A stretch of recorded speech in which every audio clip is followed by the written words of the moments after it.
Welcome back to a new video with DancehallMag. Booed up singer Ella Mai delighted and surprised some of her fans when she was spotted among those skinning it out at Cardi B's 90s Dancehall Passa Passa birthday party in LA earlier this week. On Monday night, Ella was waving the dancehall flag high from her fit to the dance floor.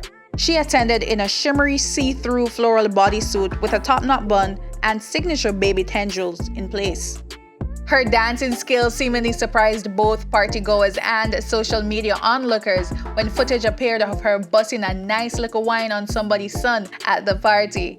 Many remarked about Ella's authenticity, even bending down to place her hands on her knees at one point and leaning even deeper into the wine, like a goodaz, yeah goodie. Another photo of Ella emerged, posting up with R&B singer Seven in full dancehall stance. Ella Mai understood the assignment. The rest of them were in their twerking, one onlooker wrote. Imagine catching a wine from Ella Mai.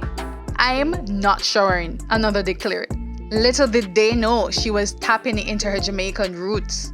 Ella's mother is a beautiful ebony-hued woman of Jamaican descent in addition to her Caribbean heritage. It is also well known that the West Indian culture still dominates most of the UK, especially South London, where Ella was born and raised. Ella Mai, who was named after African-American jazz musician Ella Fitzgerald, has also been vocal about her Jamaican roots and growing up on reggae music. Remember to like, share, and subscribe to our YouTube channel. Don't forget to check out DancehallMag.com for current news on dancehall culture.